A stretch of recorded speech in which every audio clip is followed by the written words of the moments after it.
Bayangkan kamu jadi seorang presiden yang baru dilantik. Kamu mulai merancang program-program terbaik yang sudah kamu susun bersama timmu. Kamu sadar, program-program itu akan butuh biaya yang besar. Lalu ketika melihat anggaran yang ada, kamu sadar kalau 1/5 dari anggaran belanjamu harus dialokasikan untuk membayar bunga utang. Ingat, bunga utang, bukan utangnya. Inilah warisan dari Presiden Joko Widodo ke Presiden terpilih Prabowo Subianto. Utang negara yang makin menumpuk.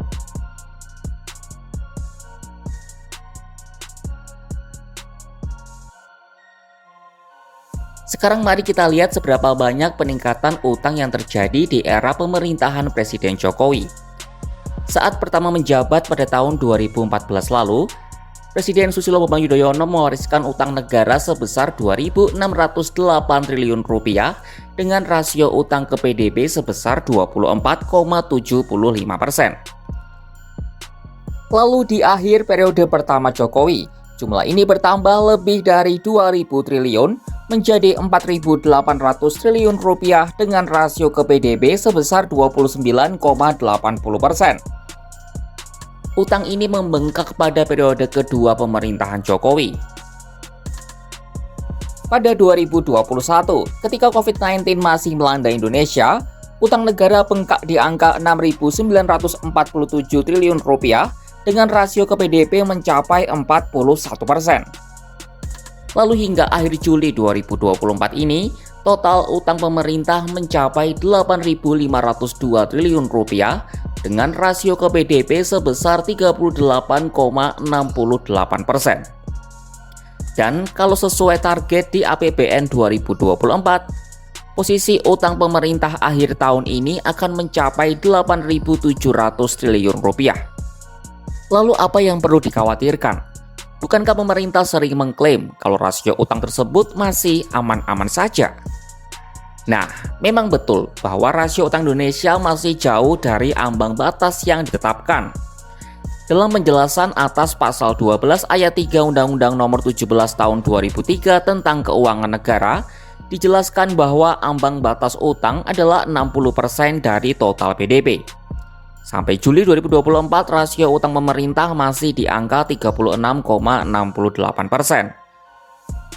Dari pemerintah juga sering membandingkan rasio utang Indonesia yang masih lebih baik dibanding negara lain seperti Jepang dan Singapura.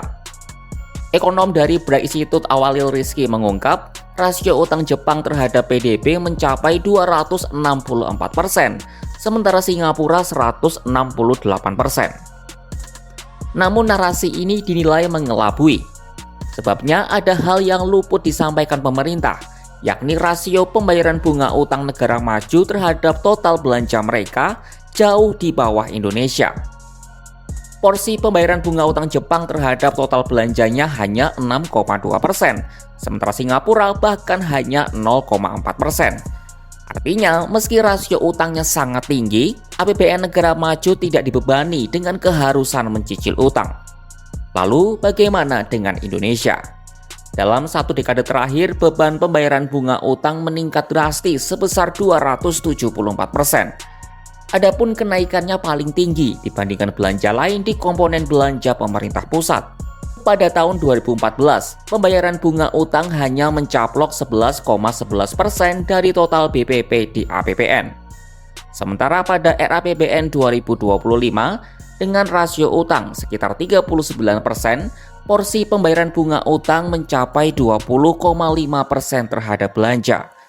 Jumlahnya mencapai angka Rp522,8 triliun.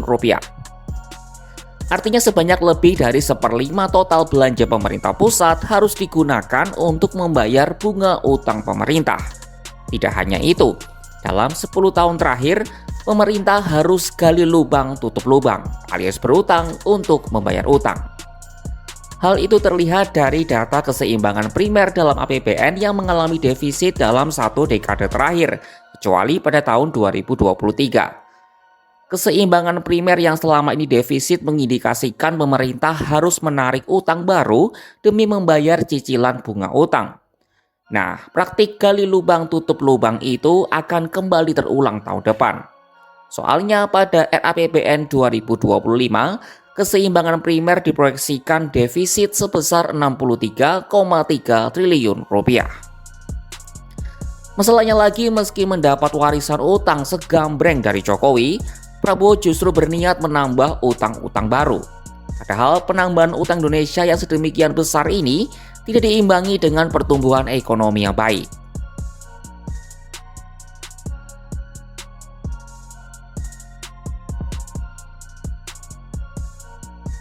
Ekonom senior Faisal Basri menjelaskan, utang yang besar selama 10 tahun terakhir tidak memberi efek pengganda bagi pertumbuhan ekonomi. Sebab meski utang negara meningkat signifikan, laju pertumbuhan ekonomi stagnan di level 5%. Ia lalu mencontohkan rata-rata pertumbuhan ekonomi di era SBY yang berada di angka 6%. Sementara di era pertama Jokowi, rata-rata pertumbuhan ada di angka 5%. Bahkan di era kedua, angkanya turun di angka 4,7%. Menurut Faisal, berdasarkan berbagai studi ekonomi, negara yang semakin banyak berutang cenderung memiliki level pertumbuhan yang lebih rendah. Apalagi jika penarikan utang baru tidak optimal dimanfaatkan untuk pembangunan, tapi untuk membayar utang lama. Namun, Prabowo malah berencana menarik utang baru. Menurut rencana anggaran dalam dokumen Nota Keuangan RAPBN 2025, dari pihak pemerintahan Prabowo akan menarik utang baru sebesar 775,9 triliun rupiah. Jumlah penarikan utang baru itu meningkat 40% dari outlook pembiayaan utang pada APBN 2024 yang sebesar 553,1 triliun rupiah. Lalu bagaimana klarifikasi pemerintah menyikapi hal ini? Dalam rapat paripurna DPR pada Selasa 20 Agustus 2024, Menteri Keuangan Sri Mulyani menjelaskan pemerintah akan terus berupaya mencari cara untuk lepas dari ketergantungan utang. Misalnya dengan mengoptimalkan pembiayaan non-utang lewat saldo anggaran lebih atau SAL atau kas cadangan pemerintah. Utang negara yang makin membengkak menjadi warisan terbesar Jokowi bagi Prabowo. Dan Prabowo malah ingin menambah utang itu untuk berbagai program besar yang dicanangkannya termasuk makan siang gratis. Meski secara rasio ke PDB masih aman, kemampuan APBN kita dalam bayar bunga utang perlu jadi sorotan.